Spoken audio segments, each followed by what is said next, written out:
Hello, നമസ്കാരം friends. നമ്മൾ ഇന്ന് നോക്കുന്നത് കുഞ്ചൻ നമ്പ്യാരുടെ ഉത്ഭവകഥയാണ്. ഒരിക്കൽ ദരിദ്രനായ ഒരു നമ്പൂതിരി കുടുംബത്തെ യഥാവിധം പോറ്റാൻ കഴിവില്ലാതെ വല്ലാതെ വിഷമിച്ചു. വന്നേരി ദേശക്കാരനായിരുന്നു ആ ബ്രാഹ്മണൻ.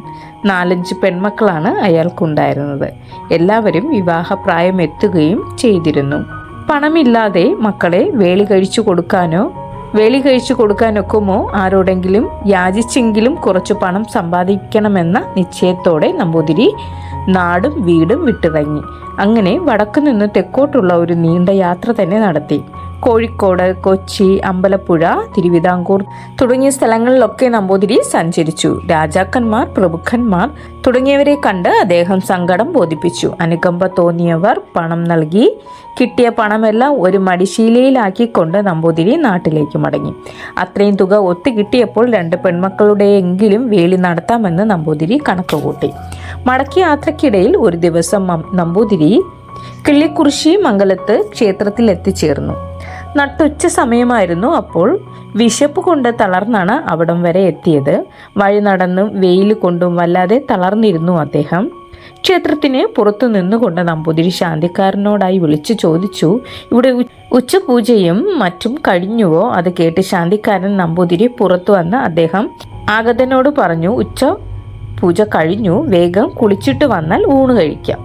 അത് കേൾക്കാത്ത താമസം നമ്പൂതിരി കുളക്കടവിലേക്ക് ഓടി. അരയിൽ കെട്ടിയിരുന്ന മടിശീല അഴിച്ച് കടവിൽ വെച്ചിട്ട് നമ്പൂതിരി വേഗം കടവിലിറങ്ങി കുളിച്ചു. അവിടെ നിന്ന് തന്നെ അത്യാവശ്യം വേണ്ട ജപമൊക്കെ നടത്തി. എന്നിട്ട് വേഗം വന്ന് മടിശീല എടുക്കാൻ ഭാവിച്ചപ്പോൾ ഞെട്ടിപ്പോയി. മടിശീല കാണുന്നില്ല.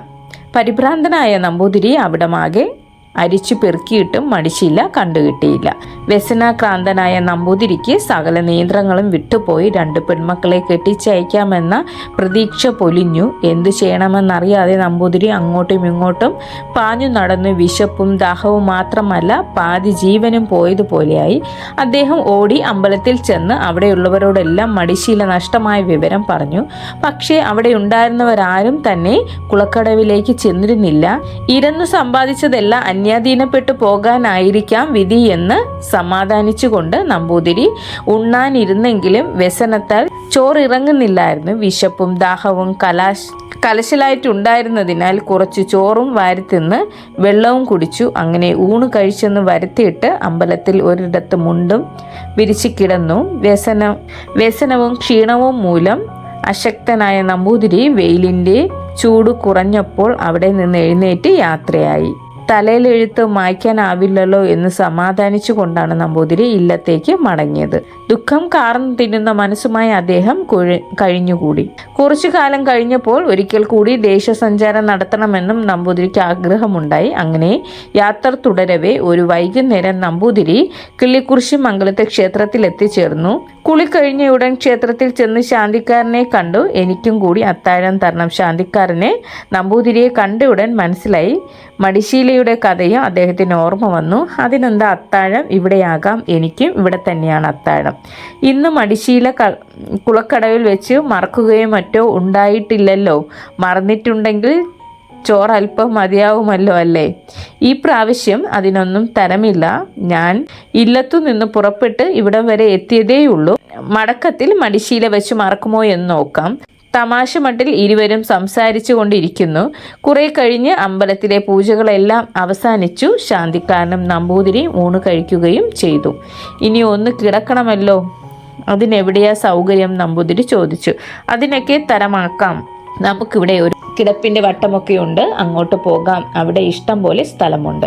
ശാന്തിക്കാരൻ പറഞ്ഞത് കേട്ട് നമ്പൂതിരിയും അദ്ദേഹത്തോടൊപ്പം പുറപ്പെട്ടു. ശാന്തിക്കാരൻ നമ്പൂതിരി തിരുവിതാംകൂറിൽ ചേർന്ന ഏറ്റുമാനൂർ താലൂക്കിലുള്ള കിടങ്ങൂർ ദേശക്കാരനായിരുന്നു. അദ്ദേഹം കിള്ളിക്കുറിശി ക്ഷേത്രത്തിനടുത്തുള്ള കലക്കത്ത് എന്നു പേരുള്ള പ്രസിദ്ധമായ ഒരു നമ്പ്യാർ മഠത്തിൽ നിന്ന് ഒരു വേളി കഴിച്ചിരുന്നു. അവിടേക്കാണ് ശാന്തിക്കാരൻ നമ്പൂതിരിയെയും കൂട്ടി പുറപ്പെട്ടത്. മഠത്തിൽ ചെന്നു കയറിയ ഉടൻ ശാന്തിക്കാരൻ്റെ ഭാര്യ 2 പേർക്കും കാലു കഴുകാനുള്ള വെള്ളം കൊടുത്തു. 4 കെട്ടിൽ ഒരു വിളക്ക് കൊണ്ടുവച്ചിട്ട് അവൾ ഒരു പുൽപ്പായ വിരിച്ചു കൊടുത്തു. ഇരുവർക്കും മുറുക്കാനുള്ള സാധനങ്ങളെല്ലാം തയ്യാറാക്കി കൊടുക്കുകയും ചെയ്തു. കാൽ കഴുകി തോർത്തിയിട്ട് നമ്പൂതിരിമാർ പുൽപ്പായയിൽ ചെന്നിരുന്നു. 2 പേരും നന്നായി മുറുക്കിയ ശേഷം ഓരോരോ വെടികളും പറഞ്ഞിരുന്നു. അതൊക്കെ കേട്ട് രസിച്ചുകൊണ്ട് ശാന്തിക്കാരൻ്റെ ഭാര്യയും അടുത്തു വന്നു. വന്നേരിക്കാരനായ നമ്പൂതിരി പ്രധാനമായും തൻ്റെ കഷ്ടപ്പാടുകളെ കുറിച്ചാണ് പറഞ്ഞത്. ശാന്തിക്കാരനാണെങ്കിൽ വളരെ കാലമായി ആ നമ്പ്യാർ മഠത്തിൽ സ്ത്രീകളല്ലാതെ പുരുഷന്മാരാരും ജനിക്കാത്തതിൻ്റെ ദുഃഖം പറയാനേ ഉണ്ടായിരുന്നുള്ളൂ. തനിക്ക് ഒരു പുത്രൻ ജനിച്ചു കാണാനുള്ള മോഹം മാത്രമേയുള്ളൂ അദ്ദേഹത്തിന്. വളരെ കൂടുതൽ സൽക്കർമ്മങ്ങൾ ഞങ്ങൾ ചെയ്തു നോക്കി, ഇപ്പോഴും ചെയ്തുകൊണ്ടിരിക്കുന്നു. ഒരു ആൺകുട്ടി ഉണ്ടാകാൻ ദിനവും ദൈവത്തോട് പ്രാർത്ഥിക്കുകയാണ്. ദൈവം കനിയാതിരിക്കുമോ? ശാന്തിക്കാരൻ ദീർഘനിശ്വാസത്തോടെ പറഞ്ഞു. എനിക്കുമില്ല ആൺകുട്ടികൾ, 4 പെൺകിടാങ്ങൾ ഉള്ളതിനെ വേലി കഴിച്ചു കൊടുക്കാനും നിവൃത്തിയില്ലാതെ അലയുകയാണ്.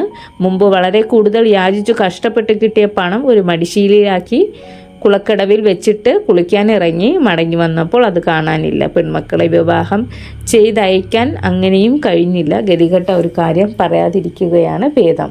മടിശീലയുടെ കാര്യം കേട്ടപ്പോൾ ശാന്തിക്കാരൻ്റെ ഭാര്യ ചെവി കൂർപ്പിച്ചു. കുളക്കടവിൽ വെച്ച് ആരുടെ മടിശീലയാണ് പോയത്? ആ സ്ത്രീ ചോദിച്ചു. എൻ്റേതു തന്നെ. നാട് മുഴുക്കെ ഇരന്നുണ്ടാക്കിയ പണമാണ്. വിശന്നു വലഞ്ഞപ്പോൾ വേഗം കുളിച്ചിട്ട് ചെന്നാൽ ഊണ് തരാമെന്ന് ശാന്തിക്കാരൻ പറഞ്ഞു. കുളിച്ച് കയറി വന്നപ്പോഴേക്കും പണം നിറച്ചു വെച്ചിരുന്ന മടിശീല ആരാണ്ട് തട്ടിക്കൊണ്ടുപോയി.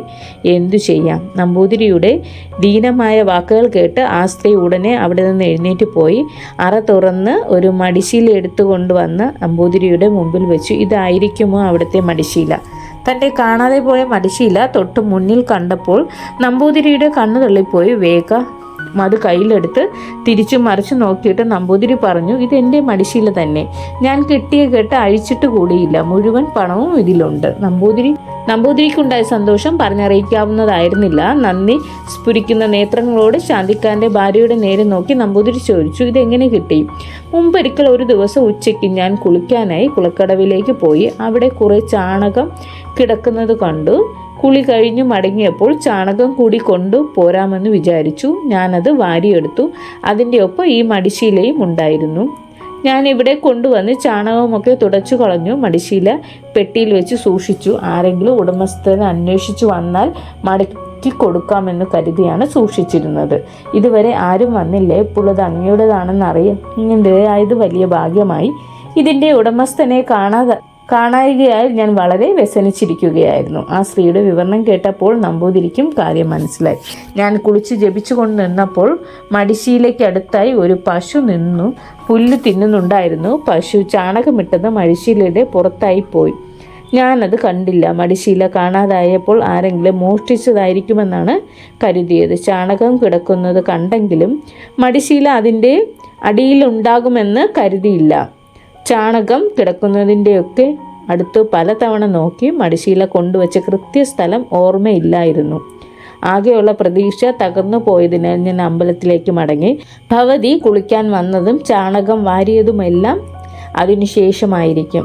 നമ്പൂതിരിയുടെ അഭിപ്രായം ശരിയാണെന്ന് മറ്റുള്ളവരും സംഭവിച്ചു. നമ്പൂതിരി മടിശീല അഴിച്ച് പണം എണ്ണി നോക്കി. എന്നിട്ട് അതിൽ പകുതി മാറ്റി വെച്ചിട്ട് മറ്റേ പകുതി മടിശീലയിൽ വാരിയിട്ടു.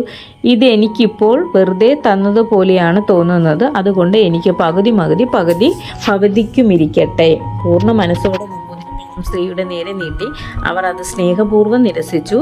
ഞാൻ ഇതിലൊരു കാശ് പോലും വാങ്ങുകയില്ല. ഞാൻ അങ്ങനെ ആഗ്രഹിച്ചല്ല ഇത് സൂക്ഷിച്ചു വെച്ചിരുന്നത്. അന്യൻ്റെ മുതൽ കളഞ്ഞു കിട്ടിയാൽ അത് അതിൻ്റെ യഥാർത്ഥ ഉടമസ്ഥനെ ഏൽപ്പിക്കുകയാണ് മര്യാദക്കാരൻ്റെ ധർമ്മം. അതിന് പ്രതിഫലം വാങ്ങുന്നത് നീചത്വമാണ്. എനിക്ക് വേണമെങ്കിൽ പകുതിയല്ല മുഴുവൻ തന്നെ എടുക്കാമായിരുന്നല്ലോ. അതിനാൽ ഞാനത് സ്വീകരിക്കുകയില്ല. ഞാൻ അങ്ങയുടെ സന്തോഷവും അനുഗ്രഹവും മാത്രമേ ഇതിന് പ്രതിഫലമായി ആഗ്രഹിക്കുന്നുള്ളൂ. ശുദ്ധ മനസ്കയും ധർമ്മിഷ്ഠയുമായ ആ സ്ത്രീയുടെ വാക്കുകൾ നമ്പൂതിരിയെ തൃപ്തിപ്പെടുത്തി. അദ്ദേഹം എഴുന്നേറ്റ് 2 കൈയും ഉയർത്തി ആ സ്ത്രീയുടെ തലയിൽ വെച്ചുകൊണ്ട് ആനന്ദ അശ്രുക്കളോടെ ഇങ്ങനെ പറഞ്ഞു, അടുത്ത ആണ്ടിൽ ഈ ദിവസത്തിന് മുമ്പായി നിനക്ക് അതിയോഗ്യനായ ഒരു പുത്രനുണ്ടാകട്ടെ. ഗദ്ഗതകണ്ഠനായി ആ നമ്പൂതിരി ചൊരിഞ്ഞ അനുഗ്രഹ വാക്കുകൾ ശാന്തിക്കാരൻ്റെയും ഭാര്യയുടെയും ഉള്ളിൽ കുളിരണിയിച്ചു. ആ വാക്കുകൾ ഫലിക്കുമാറാകണേ എന്ന് ആ ദമ്പതിമാർ പ്രാർത്ഥിച്ചു പോയി. അടുത്ത പ്രഭാതത്തിൽ ദമ്പതികളോട് യാത്ര പറഞ്ഞ് മടിശീല നിറയെ പണവുമായി നമ്പൂതിരി ഇല്ലത്തേക്ക് മടങ്ങി. മൂത്ത 2-3 പെൺകുട്ടികളുടെ വേലി നടത്താൻ വേണ്ട ഏർപ്പാടുകൾ ചെയ്യുന്ന തിരക്കിലായിരുന്നു നമ്പൂതിരി. ശാന്തിക്കാരൻ നമ്പൂതിരിയുടെ ഭാര്യ അജിരേണ ഗർഭം ധരിക്കുകയും തേജസ്വിയായ ഒരു പുത്രനെ പ്രസവിക്കുകയും ചെയ്തു.